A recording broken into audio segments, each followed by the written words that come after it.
بہت جگہ خالی ہے اور دوسری کی مشہور سے سبھی حضرات اس طرح آ جائیں اس میں تازہ آنے والے لوگوں کی جگہ ایک سوال پڑھنے کی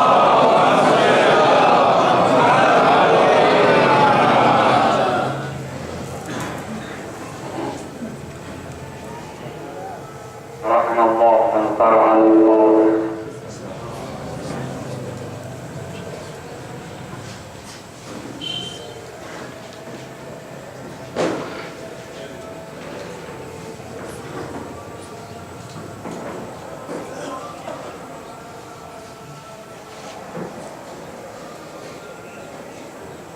أعوذ بالله السميع العليم من الشيطان الرجيم بسم الله الرحمن الرحيم وبالنسبة الحمد لله رب العالمين والعاقبة للمتقين والجنتان للموحدين والنار للملحدين والمنكرين الصلاة والسلام على سيد الأنبياء والمرسلين خاتم النبيين مولانا مولى الكونين جد الحسن والحسين علي القاسم محمد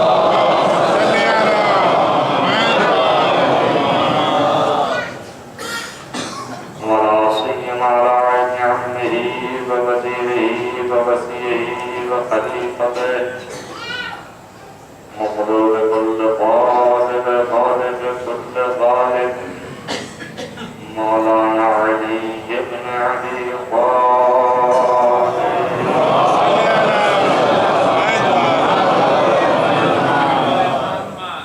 وآله الطيبين الطاهرين المعصومين المظلومين الذين يرعوا الله أنهم الرسال وطهرهم تطهيرا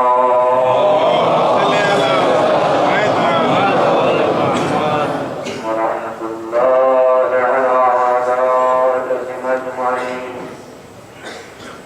يومنا هذا إلى قيام يوم الدين أما بعد فقد قال الله سبحانه وتعالى في كتابه الحكيم بسم الله الرحمن الرحيم ثم أورثنا الكتاب الذي اصطفينا من عبادنا فمنهم ظالم لنفسه ومنهم مقتصد ومنهم سابق بالخيرات بإذن الله ذلك هو الفضل الكبير صلى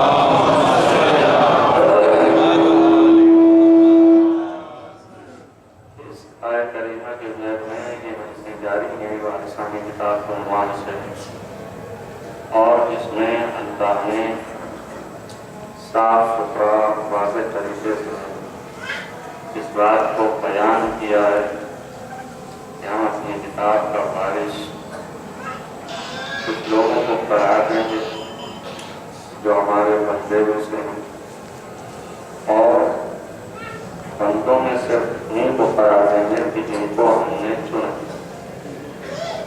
جن کو ہم نے مصطفیٰ چنا صاف ستھرا پاک و پاکیزہ اور جن کو ہم نے تمام کائنات کے اوپر افضلیت دی کیونکہ وہ بافضیلت افراد ہیں صاحب فضل کرم ہیں لہذا ان کو ہم نے پوری کائنات پر مقدس کیا ہے اور اپنی کتاب کا وارث قرار دیا اور اس کی وجہ یہ ہے کہ ہم کیوں وارث بنا رہے ہیں اس کی وجہ صرف یہ ہے کہ بندوں کے حوالے کرنا اپنی کتاب کو نہیں چاہتے اس لیے کہ بعض بندے ظالم اور وہ اس طرح ظلم کی بنیاد سے نفوس ان کے پاکیزہ نہیں، اور جب نفس پاکیزہ نہیں، قلب مطمئن نہیں، روح میں گنجائش نہیں، تو پھر میری بتائی ہوئی چیزوں کو جو اپنے نفسوں میں جذب خود نہیں کر سکتے تو دوسروں تک کیسے یہ اس کے اثرات چھوڑیں؟ اس لیے ظالم کو ہم اپنا وارث نہیں بنا، عام بندے کو نہیں دے رہے۔ یا گروہ مقتصد ہے وہ بھی اس قابل نہیں، اس لیے کہ جب کبھی اس کا قلب مستقیم ہوتا ہے تو وہ راہ عدالت پر گامزن رہتا ہے، اور جب نفس مغلوب ہوتا ہے تو راہ بطلان اختیار کر جاتا ہے۔ اس لیے یہ ایک صحیح راستے پر ٹھہرا ہی نہیں، باقی نہیں، قائم نہیں، دائم نہیں۔ اس کی وجہ سے کبھی یہ ہدایت پر رہے اور کبھی جو ہے اس صراط مستقیم سے ہٹ جائے۔ تو اس کو اگر میں اپنے کتاب کا وارث قرار دوں، اس کے حوالے کر دوں، یہ خود جب حق پر نہ رہے گا تو دوسروں کو باطل سے حق پر کیسے موڑ کرائے گا؟ اس لیے لازم ہے کہ ایسے کو میں بناؤں کہ جو سراسر حق ہو، خالص عدل ہو، سوائے نیکی کے برائی کا تصور نہ ہو، فطرت خیر ہو اور شر نہ ہو۔ ایسا ہی چاہیے۔ جب اس نے ظالموں کے نفس سے کہا قرآن میں تو کوئی اپنی طرف خیر نہیں لگا، اپنی طرف اس بات نہیں دی، یہ نہیں کہا کہ یہ ظالم ہے، اللہ کے دیے ہوئے اختیار سے مقتصد ہے، یہ بھی نہیں کہا کہ اللہ کے دیے ہوئے اختیار سے۔ اس نے کسی برائی کو اپنی طرف نسبت دینا پسند نہیں، صرف جب خیر کی بات آئی تو اچھائی، حق سراسر رب عز ملتا، یہ جو خیر پر ہیں یہ اللہ کے اختیار سے۔ یہ لفظ جو ہے اس طرح بولنے میں بہت سے دماغوں میں یہ بات ڈیولپ ہوتی، یا ہمیں وہ اختیار نہیں ملا جو ان کو مل گیا ہے کہ یہ خیر ہے، یا ہم کو اختیار دیا ہے ظلم کے لیے تو اپنی طرف نسبت کیوں نہیں دی، اسی کے اختیار سے تو ہم نے کیا ہے۔ اور اس شبہے سے تمام دنیا کے لوگوں کے ذہن میں ایک فتنے کی کیفیت پیدا ہوتی ہے، اس کا نام ہے جابر۔ انسان یہ سوچتا ہے کہ ہم کچھ نہیں کرتے، بنائی ایسا تھا، کبھی ہم سے اچھائی ہو جاتی ہے، کبھی ہم سے برائی ہو جاتی ہے، لہذا ہمارا اس میں کیا قصور ہے؟ اور اس فکر کو بعد از واقعہ کربلا بنی امیہ نے ڈیولپ کی اور اس کو پھیلایا، اس لیے کہ مبرر کرے، مخاطب کرے یزید کا فیل اللہ کی طرف سے تھا۔ یزید کا کیا قصور تھا؟ اللہ نے ایسا بنایا، اس نے ایسا کیا، اس کا منشا ایسا تھا، وہ چاہ رہا تھا، لہذا ایسا ہے۔ سب کچھ جو کچھ ہوتا ہے وہ سب اللہ ہی سے ہوتا ہے، لہذا یہ بھی اللہ ہی سے ہوا۔ تو اس طرح فکر پیدا کیے اور بھی بہت سی آیات موڑ دیے، لیکن قرآن صاف کہتا ہے کہ جتنی مصیبتیں اور جتنی مشکلات ہیں اور جتنی برائیاں سیئات قرآن کی بات ہے، سیئ برائی، اور اس کے مقابل میں حسنہ اچھائی، یہ ساری برائیاں من نفسک، تم سارے بندوں کی طرف سے ہے۔ اور جب اچھائی کا تذکرہ کرتا ہے تو کہتا ہے کوئی اچھائی نہیں ہے مگر وہ میری طرف سے ہے۔ تو صاف کر دیا نا کہ برائی کا تصور میری طرف نہیں لیا اور اچھائی کا تصور صرف میری طرف لیا، اور صرف اچھائی میری طرف اور برائی میری طرف نسبت نہیں پا سکتی۔ اس لیے اس آیت میں بھی ویسے ہی یا جیسے اس آیت میں نسبت اپنی طرف اچھائی تھی، ویسے ہی یہاں پر بھی بِإِذْنِ اللہ، اللہ کی اذن سے، اللہ کے اختیار سے یہ نیکیوں پر ہیں اور نیکیوں پر رہیں گے دائیں دائیں۔ اس کا سبب کیا ہے یہ ایک الگ بحث ہے، اور فی الحال اس موضوع پر نہیں گفتگو کرنا، فقط بات کو آگے بڑھانے کے لیے آپ کے سامنے ایک لفظ سے یہ سمجھنے کی سعی کریں کہ کیوں ایسا ہے کہ اچھائی صرف اللہ کی طرف اور برائی ایک ہی اللہ کی طرف ہے۔ اللہ کی ذات اس قادر نہیں ہے کہ اس کی طرف نقص اور برائی کا کسی قسم سے تصور کر سکے،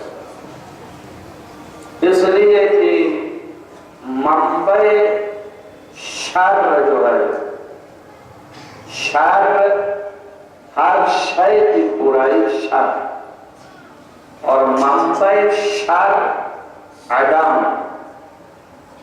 نہیں اور نہ عدم، اور خیر منبع خیر وجود ہے، عدم یعنی نہ ہونا، وجود یعنی ہونا، اور اللہ ہمیشہ سے موجود ہے، کیونکہ صرف وجود ہے، کہیں کسی گوشے خیال میں بھی عدم کا اس کی ذات سے تصور نہیں ہے، اس لیے اس کے ہاں شر اور برائی کا تصور نہیں ہوتا، صرف اور صرف وجود ایک محض ہے، لہذا صرف خیر تصور میں آئے، شر جو ہے وہ عدم سے، ہماری خلقت عدم سے وجود میں آئی، ہم معدوم تھے، اللہ نے ہم کو موجود کیا، تو کچھ صفت عدم اور کچھ صفت وجود ہم پر طاری ہو گئے۔ اب چاہیے کہ کچھ ایسے بندے بھی ہوں کہ جن کے یہاں عدم کا تصور نہ آنے پائے۔ بحث فلسفی میں تو ضرور مجبور ہے تصور، لیکن ایک بات ضرور ہے کہ اس بیان کو خدا کس طرح ادا کرتا ہے میں اسے نہیں بیان کر سکتا، اشارے کر سکتا ہوں، اتنا صاف ہے کہ خود تو نکلنا آسان نہیں ہے، اس کے بعد پھر دوسرے کو نکل کے پھر سے ٹنگانا اور مشکل ہے۔ آپ دیکھیں کہ ہم ایک ہی سہارا لیتے ہیں کہ ایسی ذاتیں صرف مقام عدم میں تصور نہیں، ان کا صرف وجود ہی وجود ہے، فقط ایک سہارا لیتے ہیں، باقی ہم کوئی اور تصور نہیں پیش کریں گے کہ بعد میں فلسفہ سے آشنا میرے اوپر اعتراض کر۔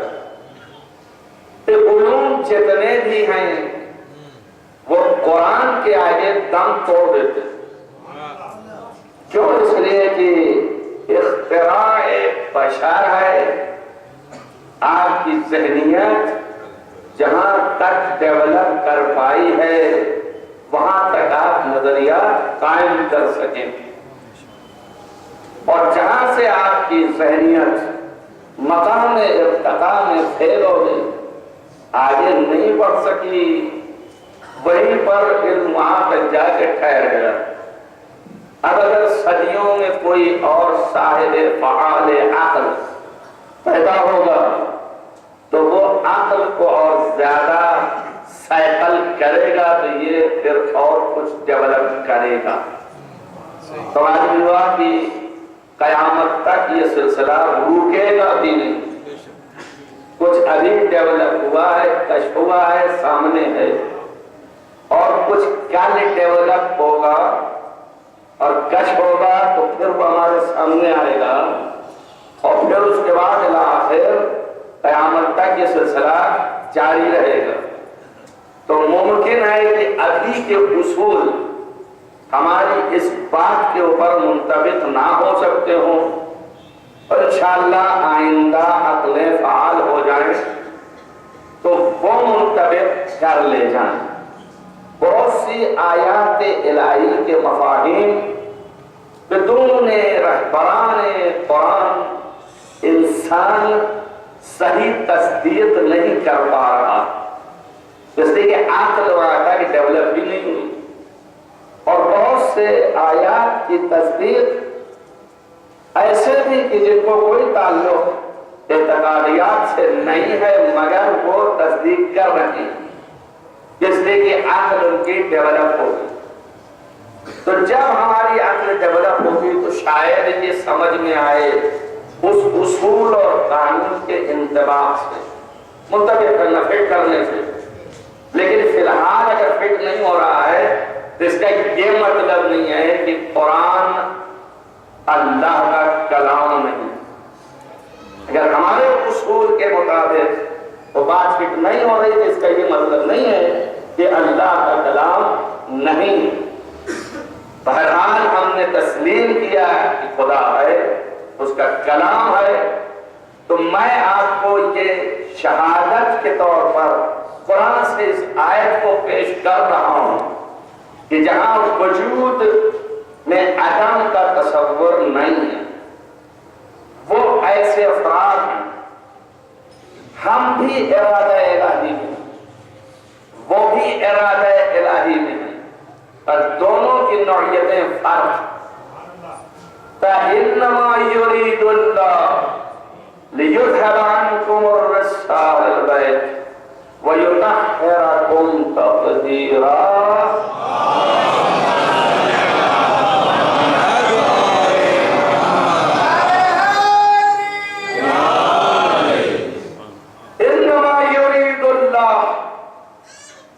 اصل آیت ہے کہ اللہ ارادہ کرتا ہے لِيُذْهَبَ عَنْكُمُ الرِّجْسَ، تاکہ آپ سے رزق کو دور رکھے، اے اہل بیت، وَيُطَهِّرَكُمْ، اور تم کو پاک کرتا ہے، جو پاک کرنے کا حق ہے۔ اور کب پاک کرتا ہے؟ ارادہ کرتا ہے کہ پاک کرتا ہے۔ تو انسان سب چیزوں کے اوپر ارادہ لگا ہوا، تو یہ ذات اور یہ ہستی ارادہ الہی میں پہلے سے پاک ہیں، اور ارادہ خدا ہمارے اور آپ کی طرح کا ارادہ نہیں ہوتا۔ صبح ارادہ کچھ اور تھا، دوپہر میں کچھ اور ہوا، شام کو کچھ اور ہو گیا۔ ہمارا ارادہ بدلا، اس کا ارادہ بدلتا نہیں، اس کا ارادہ جو تھا وہی ہے اور وہی رہے گا۔ یہ کیوں؟ اس لیے کہ ارادہ ایک صفت اگر تصور کریں تو صفت موصوف کے صفات واقعی کا تابع ہوتا ہے۔ اگر آپ کے ارادے میں رد و بدل ہے تو وجہ اس کی ہے کہ علم نہیں تھا، صبح آپ نہیں کچھ جانتے تھے دوپہر کی بات، تو صبح کیا آپ کا ارادہ تھا آنے کا، اور دوپہر تک کوئی بات ایسی حادث ہو گئی کہ جس کی وجہ سے ارادہ آپ کا بدل گیا۔ پس تغیر علامت جہل ہے، اور خدا کے یہاں جہل کا تصور نہیں ہو سکتا۔ اس کی وجہ یہ ہے کہ خود سارے صفات عین ذات ہیں اور ذات عین صفت ہے۔ اگر صفات اس کی ذات سے جدا ہو جائے تو محتاج صفات ہے، اور جو محتاج ہے وہ خدا نہیں۔ اس خدا کو پہچاننے کے لیے اس کے صفات کو عین ذات ماننا، اور صرف اس کی ذات وہی ارادہ، اور جو ارادہ وہی ذات، اس کی ذات ہمیشہ سے موجود تو اس کا ارادہ بھی ہمیشہ سے موجود، اور جب ہمیشہ سے موجود تو ارادے میں ہمیشہ سے پاک، جب ہمیشہ سے پاک تو ایک نوع خیرات اور نیکی ہی نیکی ہے۔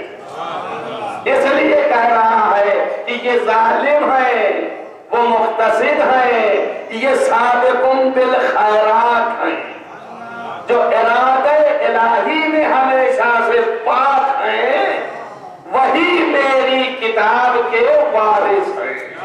صلاۃ محمد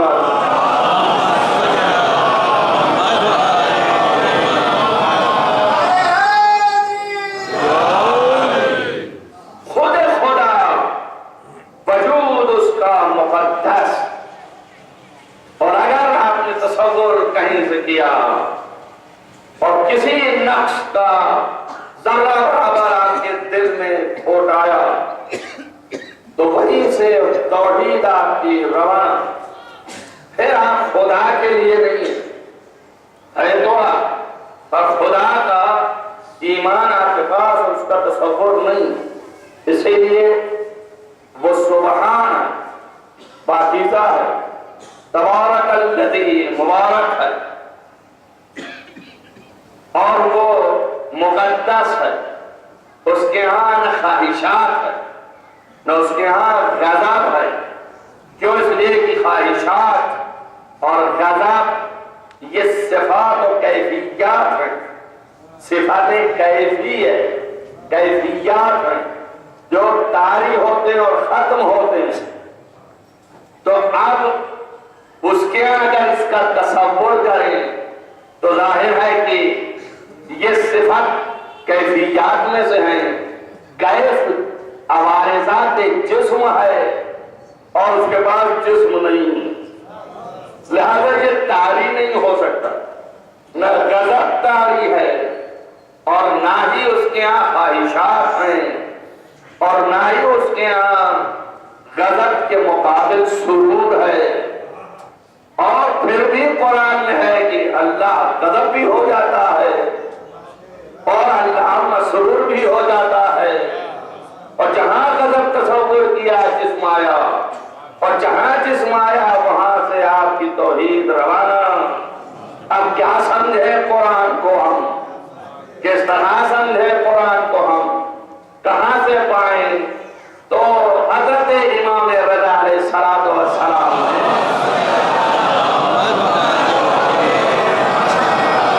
جب پوچھا کہ بتائیے کیا مانی ہے کہ غضب نہیں، کیا مانی ہے کہ خواہشات نہیں، کیا مانی ہے کہ خوشی و سرور نہیں، تو حضرت نے استدلال کیا کہ اس لیے کہ کیف ہے، اور کیفیت یہ عارض ہوتی ہے، معروف چاہیے، اور جو جسم ہے اور جسم پر طاری ہوگا، خدا جسم نہیں، مگر پھر بھی غضبناک ہوتا ہے، پھر بھی خوش ہوتا ہے، تو اب ایسی کوئی چیز ہو کہ جس پر اس کی خوشی توجہ کریں آپ، اور جس پر اس کا غضب ظاہر ہو، تو تم سمجھو کہ اللہ خوش ہو رہا ہے، تم سمجھو کہ اللہ غضب ہو رہا ہے۔ اس کے لیے ایسے کیفیت کو جو طاری کر رہا ہے، کوئی چیز ہو کہ جس پر یہ طاری ہو اور وہ منسوب اللہ ہو، تو وہ کیا چیز ہے کہ جس پر یہ طاری ہوتا ہے؟ تو وہ نفس ہے۔ تو اب ایسا نفس کائنات میں ہو کہ جب اس پر غضب طاری ہو تو غضب خدا بن جائے، جب اس پر سرور طاری ہو تو مسروریت خدا بن جائے، ایسا نفس چاہیے۔ پوچھا پھر وہ کون سا نفس ہے؟ کہا نحنو، وہ ہم لوگوں کا نفس ہے۔ سلام محمد علیہ۔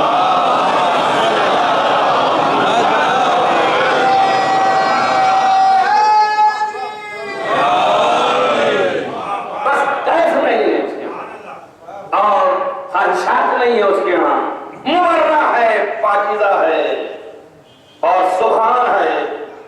توجہ رکھنا میری بات پر، مجھے کہیں لے جانا ہے، جہاں بھی لے جانا ہے آپ چلتے رہے ساتھ ساتھ۔ تو اب یہ کیفیت ہے، اس طرح کا قانون ڈھالنے والا، قانون بنانے والا، بندوں کے رہنے سہنے زندگی کرنے ضابطۂ حیات کو اپنے اعتبار سے ڈھالنے والا۔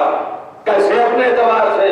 ایسے نہیں کہ ایک کے موافق ہو جائے اور ایک کے مخالف ہو جائے، ایسا ڈھالے کہ سب کی فطرت کے موافق رہے اور ساری فطرت جسے ناپسند کرے اس کے مخالف رہے، ہر طریقے سے روشن اور واضح رہے، ایک خوش رہے ایک ناراض رہے۔ تو یہ بات نہیں، قانون جو بنتے ہیں اگر انسان بناتے ہیں تو اپنے افکار سے بہت زیادہ ذہن ان کے ڈیولپ ہیں، تو کہتے ہیں بڑے آج کل لفظ استعمال کرتے ہیں بھائی بہت کھلے دماغ کے، اوپن مائنڈڈ، بہت ہی زیادہ سوچتے ہیں، ہر ایک کا خیال رکھتے ہیں، بہت اچھے خیال و فکر کے ہیں۔ پھر بھی وہ جب قانون ڈھالتے ہیں اور خیال و فکر اپنے لے آتے ہیں تو اس میں پھر کیا کرتے ہیں؟ اس میں پھر بھی یہ سوچ لیتے ہیں کہ کہیں اس قانون ہمارے دوست کی پکڑ تو نہیں ہو رہی۔ بہت دور کی سوچی، اپنی نہیں سوچی بیچارے نے، اتنا زیادہ ان کا دماغ اوپن تھا کہ اپنے کو نہیں رکھا، دوست تک سوچ لے گئے، مگر دشمن کو نہیں سوچا کہ اس کی پکڑ ہوگی کہ نہیں۔ ارے قانون ہی اس لیے بنا رہے کہ اس کی پکڑ ہو جائے، اس لیے اس کی نہیں سوچ رہا ہے، اور خدا یہ نہیں سوچ رہا۔ وہ مقدس ذات ہر ایک کے لیے دوست ہے، اس کے بھی موافق، دشمن ہے اس کے بھی موافق، کل بشریت کے موافق رہے۔ چونکہ کل بشریت کے موافق اور بنا ہی کوئی نہیں سکتا تھا، ضابطہ دے ہی نہیں سکتا تھا سوائے اس کے کہ جو ایسی کیفیت نہ رکھتا ہو کہ جس کے اندر صرف اپنا خیال، اپنی نفسانیت، اپنی خواہشات، اپنے غضب، یہ ساری کیفیات اپنی موجود ہو، وہی چاہیے کہ جو سب کا خیال رکھتا ہو، تو سوائے خدا کے کائنات میں کوئی نہ تھا۔ لہذا خدا نے اپنے قانون کی کتاب کو خود ہی ڈھالا، اس نے کسی کو شریک نہیں کیا۔ جو جو قانون بنائے کتاب میں، اگر کہیں کہیں سے کسی نے مشرابی دینے کی سوچی تو اللہ نے منہ بند کر دیا کہ جو ہم جانتے ہیں تم نہیں جانتے، جو ہم سمجھتے ہیں تم نہیں سمجھتے ہو، نہ کوئی اس میں دخل نہیں کرے گا۔ حد یہ ہے کہ جس رسول کو دیا اس کو بھی کہہ دیا کہ تم بھی دخل اندازی نہیں کرو گے، جتنا دیں گے اتنا ہی پیروی کرو گے۔ ان اتبع الا ما یوحی الی، صرف ہم اتنا ہی بیان کرتے ہیں، اتنا ہی پیروی کرتے ہیں جو ہم کو وحی کی گئی ہے۔ اور اس کے بعد بھی یہ ہے کہ والذی اوحینا الیک، جو ہم نے تمہاری طرف وحی کی ہے، من الکتاب بالحق، یہ حق میں سے ہے، توجہ کریں آپ، بس یہ حق ہے، لہذا یہ حق ہے، یعنی کہیں بھی خواہشات باطل کا دخل نہیں ہے اس کے اندر، کہیں بھی غضب کا دخل نہیں ہے اس کے اندر، کہیں بھی ایک طرفہ سوچ نہیں ہے اس کے اندر، کہیں بھی باطل کا گزر نہیں ہے اس کے اندر، صرف حق ہی حق ہے، نہ ریب ہے، نہ شک ہے، نہ عیب ہے، نہ نقص ہے، صرف حق ہے، حسن ہے، کیسے اگر اس پر داری ہے تو وہ بھی جمال ہے اور کمال ہے، نقص کا تصور نہیں ہے۔ ہم نے اسے بھیجا ہے تیرے پاس، اگر تیرے کی جو لفظ لگائی ہے، میرا سوال اس سے یہی ہے کہ جب تو اتنا پاکیزہ، اتنا محکم، اس قدر سبحان، اس قدر مقدس، ایسا کہ بے طرح، نہ ادھر کو رکھا نہ ادھر کو، سوچا تو سب کے لیے سوچا، بنایا تو سب کے لیے بنایا، سب کی فکر ایک جیسی رہے، سب کی فکرت ایک جیسی ڈھالی، قانون بھی ایک جیسے بنایا، تو اب ایسے کے ہاتھ میں تھے کہ جو ایک طرفہ کبھی نہ سوچے، وہ بھی ایسا رہے کہ جو چاروں طرف سوچتا ہو، وہ بھی اتنا ہی پاکیزہ رہے، اتنا ہی زیادہ مقدس رہے۔ تو بھئی اسی لیے تو ہم نے ضمانت لے لی کہ ما ینطق عن الہوی ان هو الا وحی یوحی، ہم نے اسی لیے ضمانت لی ہے کہ یہ منہ سے اس کے ایک لفظ کچھ نہ نکلے گا مگر وہی بولے گا جو میں کہوں گا۔ یہ پاکیزہ اتنا ہے کہ جو میری طرف سے ہے وہی یہ دے گا، جو میرا ہے وہی یہ پہنچائے گا، اس کی خواہشات میری خواہشات، اس کا عمل میرا عمل ہے، بس اسی لیے تو میں نے کہا کہ والذی اوحینا الیک، جو میں نے تیری طرف وحی کیا ہے، میں نے کسی اور کی طرف وحی نہیں کیا ہے، وحی تیری طرف کیا۔ کیوں کیا؟ اس لیے کہ تو وہی کہے گا جو میں کہوں گا۔ تیرا نفس اتنا بلند ہے تو اتنا پاکیزہ ہے۔ اب اس کے بعد دینے کے بعد ایک لفظ اور لگا دی، اس نے کہا کہ تنزیل الکتاب من العزیز الحکیم، یہ کتاب جو ہے غالب اور حکمت والے خدا کی طرف سے نازل ہے، اس کتاب کو میں نے نازل کیا ہے، تیری طرف وحی کیا، بھیجا، اس کتاب کوئی حکمت اور غلبہ حاصل ہے تو اس کتاب کے ساتھ یاد رکھ ایک انجام کرنا کام، وہ یہ ہے کہ جب ہم نے تیری طرف وحی کر دیا کتاب کی تو واپس اللہ کی عبادت کرنا، مخلصاً لہ الدین، صرف و صرف خالص عبادت کرنا اور صرف اطاعت اسی کی کرنا، یہ صفت اور لگا دی کہ ہم نے جو نازل کیا اس کتاب کو، سورہ زمر، اس میں لکھا پہلی آیت ہے کہ یہ غالب اور حکیم و دانا کی جانب سے کتاب ہے، یہ وہی ہم نے کی ہے تیری طرف، اس کو پکڑ لے، وہاں پہنچ اور اللہ کی عبادت کر، اور وہاں صاحب یہ بھی کہا اِنَّا أَنزَلْنَاهُ بِالْحَقِّ، ہم نے اس کو حق نازل کیا ہے، باطل کچھ بھی نہیں ہے، یہ مقدس ہے، محفوظ ہے۔ وَعْبُدْ، مگر جب کتاب لے لینا تو عبادت کرنا خالصاً مخلصاً لہ الدین، صرف خالص عبادت کرنا اور صرف اسی کے لیے اطاعت کرنا اور کسی کے لیے اطاعت نہ کرنا۔ تو ایک بات یہ بھی سمجھ میں آ گئی کہ جن کے ہاتھ میں کتاب الہی ہوگی ان کی عبادت خالص ہوگی. نہیں پہنچے آپ؟ ان کی عبادت خالص ہوگی، صرف اللہ کے لیے ہوگی. خالص کا کیا معنی ہے؟ یعنی صرف خدا ہی خدا. اب ہوتی عبادت کیا ہے؟ کرتا خدا ہی کے لیے رہے. جب بھی پوچھئے نماز کس کے لیے پڑھ رہے ہیں؟ انہیں اللہ کے لیے پڑھ رہے ہیں. تب چھوٹے ہیں دوڑے جا رہے ہیں تبلیغ بھی کریے. ارے یہ تو تبلیغ کر رہے ہیں، یہی سمجھا رہے ہیں آپ کو، اور کچھ نہیں سمجھا رہے ہیں. اگر میری تقریر میں لفظ نماز نہ آئے تو اس کا یہ مطلب نہیں کہ نماز کے خلاف بولا جا رہا. اس کا یہ مطلب ہے کہ عین نماز سمجھائی جا رہی ہے. کیا مطلب مخلصاً کا؟ خالص نماز یعنی خالص عبادت. تو خالص عبادت کا کیا مطلب ہے؟ صرف اللہ کی عبادت. دن بھر پڑھتے نماز، دیکھیے جھکے جا رہے ہیں، کمر جھکے بیچارے کو اتنا سجدہ رکوع کیا ہے غریب تو اس کی کمر جھکی جا رہی، بھگا جا رہا ہے، جماعت میں چھوٹ نہ پا رہے. جلدی پہنچ جائے. کس لیے کر رہے ہو بھائی؟ کاہے کی ضرورت ہے؟ کہاں جنت مل جائے. اور جنت کے لیے عبادت ہو رہی ہے. ان سے پوچھا بھائی کاہے کے لیے کرے، کیا کر رہے ہیں؟ بڑے گنہگار ہیں، جہنم سے بچائیں گے. تو جہنم کے لیے عبادت کر رہے ہیں مگر خالص خدا کے لیے نہیں کر رہے. اور شرط یہ ہے وارث ہے کتاب کی کہ اس کی عبادت صرف اللہ کے لیے ہو، نہ جنت کے خوف، نہ جنت کی لالچ میں ہو اور نہ ہی دوزخ کے خوف میں ہو، صرف خالص اللہ کے لیے ہو. تو ایسی عبادت اول وقت سے لے کے آج تک کس نے کی ہے؟ اور اگر کیا ہوتا تو سننے کے بعد صحیح کئی دفعہ تکرار کیا ہوتا. تاریخ میں ایک نے بھی دعویٰ نہیں کیا کہ میں نے خالص عبادت کی ہے.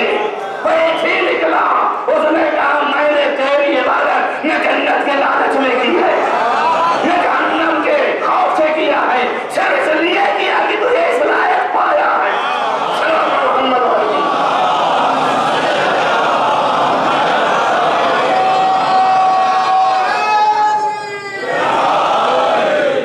عبادت پوری صرف خالص اللہ. حکم دے رہا نبی کو، حکم نبی کو ہے.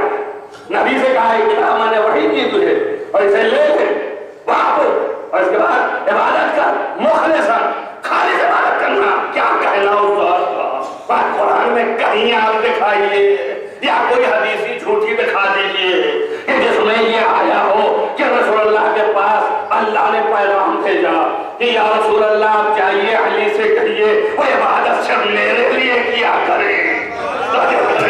کیا یہ بھی اگر آیا ہو تو بتائیں. نبی کے لیے کہہ دیا کہ خالص میرے لیے کرنا، کسی کے لیے نہ کرنا، مگر علی کے لیے کہیں نہیں ملا، کہیں بھی نہیں ملا. ارے حد یہ ہے کہ علی نے ایک عبادت انجام دی اور اس کے بعد جو اللہ کی طرف سے تحفہ آیا تھا دینے کے لیے شرط یہ تھی کہ خالص خدا کی عبادت ہو. اور پیغمبر نے اعلان کیا کہ خالص خدا کی جو عبادت کرے گا اسے یہ تحفہ نصیب ہونے والا ہے. سارے صاحب دامن جھاڑ کے آئے، آج تو نہ اینٹیں گنی ہم نے مسجد کی، نہ کھجور کی نیچے گنی ہے، آج کچھ بھی نہیں کیا، خالص عبادت تھی. سب کرے مجھے ملنے والا ہے. اللہ کے نبی نے مسئلہ تن روکا تو اللہ کا حکم آیا سوالی کو دے دے، سوالی کو دے دے. کیوں؟ کہ اس لیے میرے لیے اس نے عبادت کی ہے. اور جب آج نبی نے کہا کہ جب یہ عبادت کر رہا تھا تو اس کے خیال میں یہ تھا کہ یہ تحفہ ملے گا تو فقیر ہو جائے گا، یہ فقیر ہو جائے گا. تو یہ بھی تو دوسرے کا تصور آیا. توجہ کرنا میری بات پر. اللہ نے کہا جو کچھ سوچا میرے لیے سوچا. توجہ کریں آپ. یہ ہے ذات علی کہ جس کی خالص عبادت پر قرآن کی آئے مدد ان کے نازل ہو گئے. ایک سوال پڑھیں محمد والے.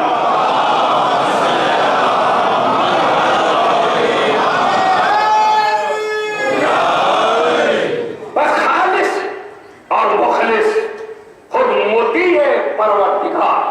اگر وارث کتاب، اگر وہ کتاب کا مالک، آپ اندازہ کریں نماز تو سبھی پڑھ رہے ہیں نا، اس لیے ہم لوگ اسی منزل تک ہیں چاہے اتنا اونچے ہو جائیں اور چاہے جتنا اڑ جائیں.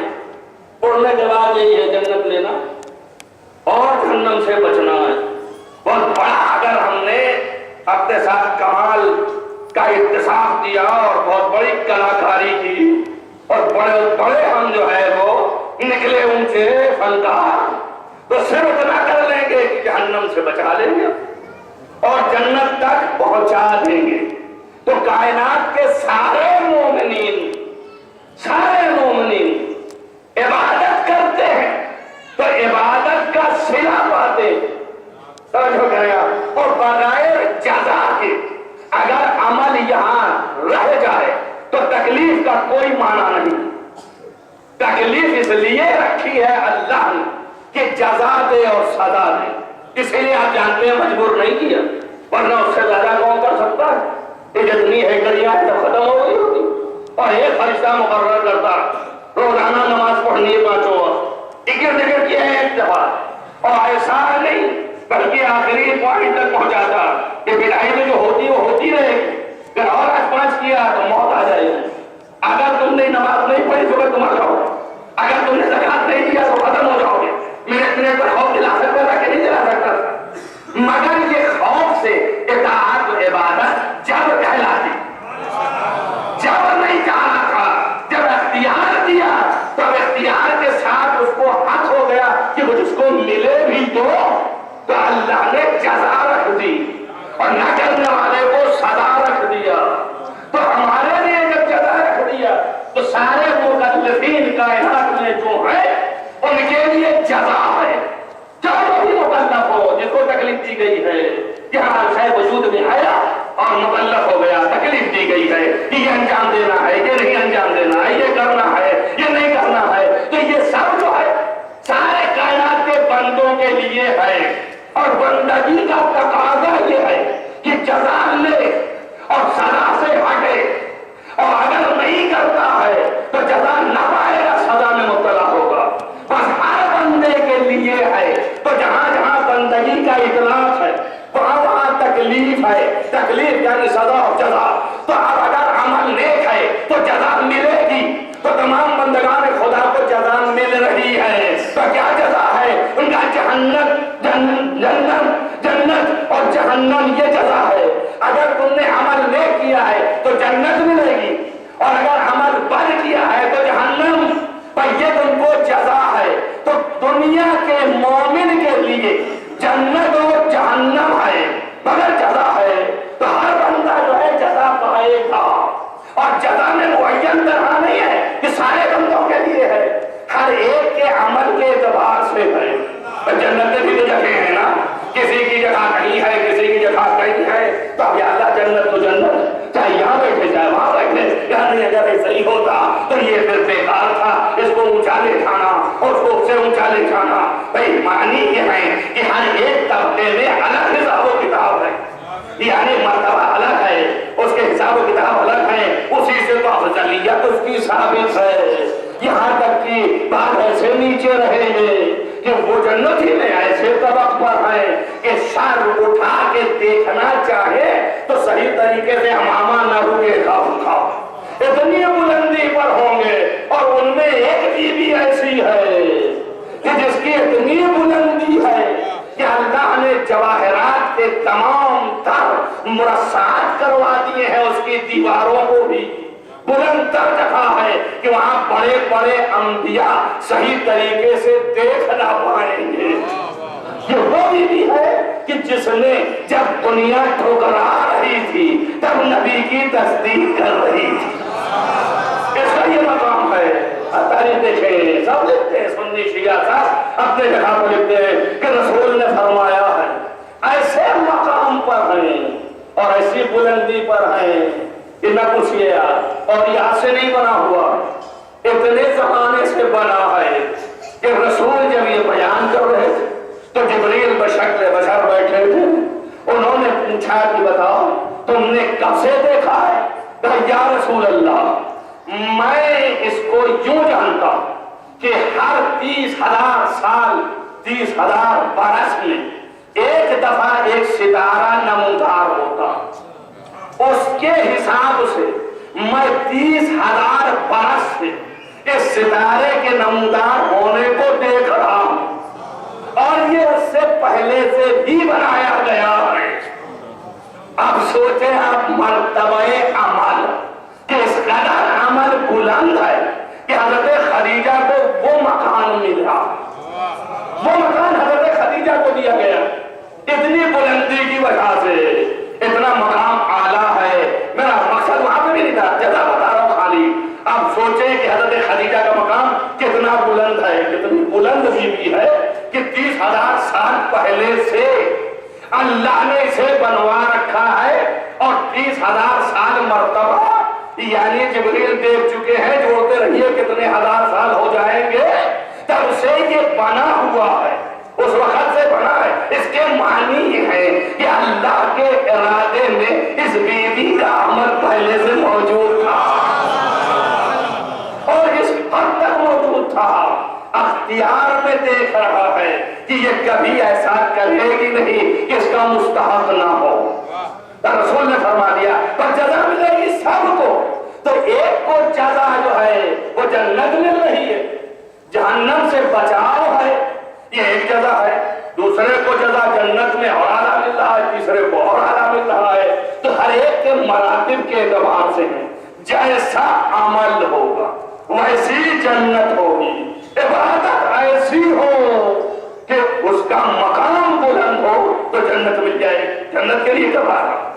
اب ساری دنیا کی عبادت ایک طرف، ساری کائنات کی عبادت ایک طرف، اور علی کے ہاتھ کا ایک چکا ایک طرف، نہیں سمجھے؟ ضربت علی یوم الخندق افضل من عبادت الثقلین۔ تو ساری دنیا اپنی عبادت کی زور پر جہنم سے بچ کے جنت چاہے گا، ساری دنیا جنت چاہے گی نا، تو اب جب جنت مقام ہوا ساری دنیا کی عبادت کا، تو جو ان ساری دنیا کی عبادت سے افضل ہو اس کا مقام اگر وہی دیا تو عدالت کے خلاف ہے کہ نہیں ہے؟ تب کوئی ایسی چیز ہو جس سے بلندر ہو، اسی لیے بات دیکھو تم عبادتیں کرو گے تو تم کو جنت ہے، اور جو یہ ایک عبادت کیا افضل ہے اس پہ میں جنت کی تقسیم دے رہا ہوں، ایک جو ہے جنت لے رہا ہے ایک جنت دے رہا ہے۔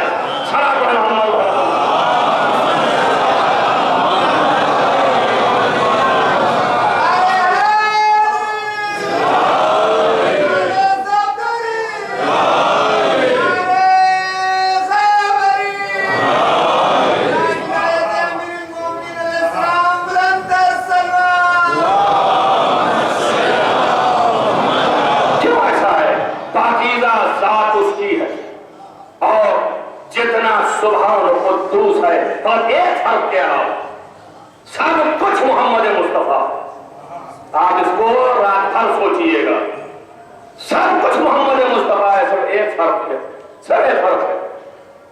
اگر یہ فرق نہ ہوتا تو پھر مشکل سے توحید، سب ایک فرق ہے، بس یا دو فرق، یا دو سے کم ایک ہے، دو سے کم ایک ہے، کر لیجیے بس، یا ایک فرق ہے یا دو ہے، یا دو ہے یا اس سے کم، اس سے زیادہ فرق نہیں ہے، یہی تو ہے نا، اس کے علاوہ تو کچھ بھی نہیں ہے۔ وَهُوَ بِالْأُفْقِ الْمُبِينِ وَهُوَ بِالْأُفْقِ الْأَعْلَىٰ، وہ جو ہے افق اعلیٰ پر ہے۔ پھر اس کے بعد ثُمَّ دَنَا فَتَدَلَّىٰ، اس کے بعد قریب ہو گیا اور پھر آگے بڑھ گیا، تو وہ تو پہلے اعلیٰ ہے اور وہاں پر موجود ہے، اس کے بعد پھر خدا سے قریب ہو گیا، ادنا، ادنا نہیں سب سے نزدیک، بہت ہی نزدیک ہو گئے، فتدلّا، اور اس کے بعد پھر آگے بھی ہو گیا، وکانا کعبہ، اور پھر ادنا، یا یہ دو کمان کے برابر فاصلہ رہ گیا یا اس سے کم۔ پھر یہ قرآن ہوا نا، پہلے دن کیا بتایا تھا کہ آپ سمجھ لیجئے کہ کیوں ہمیں نہیں دیا قرآن، ہمیں کیوں وارث نہیں قرار دیا، اگر ہمیں وارث قرار دیتا تو ہم نے تو اللہ کے طریق کر دیا ہو گیا نا۔ بس اتنا ہی نزدیک ہے جیسے دو کمان، تیر اور کمان دیکھا نا، ایک کمان کو دو دفعہ تھن اس کو ناپیے اور ناپنے کے بعد حساب لگا دیے، یہ اور دو وہ اللہ ہے اور یہ محمد ہے. جہاں وہ کہا آپ نے وہی اللہ چلا گیا, ختم ہو گیا. اللہ ہی نہ رہا اس لیے کہ محدود کر دیا آپ نے, ہو گیا نا محدود. اب آپ سر پڑھتے رہیے قرآن میں ہے جناب, تو قرآن میں ہے جناب. ارے جناب کیا کریں, قرآن ہی تو کہہ رہا ہے کہ اللہ کے جسم نہیں, محدودیت نہیں.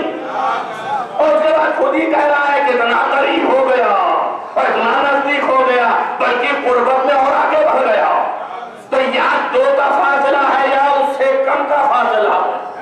تو اب اگر یہ فاصلہ ختم ہو جائے تو جو خدا ہے وہی محمد ہو جائے گا, مل جائے گا بالکل. جو محمد ہے وہی خدا ہو جائے گا. تو یہ فاصلہ صرف ہے نا, اور جہاں فاصلہ آپ نے بڑھایا وہاں پہ خدا رہا نہیں ہے, یاد رہے آپ کو.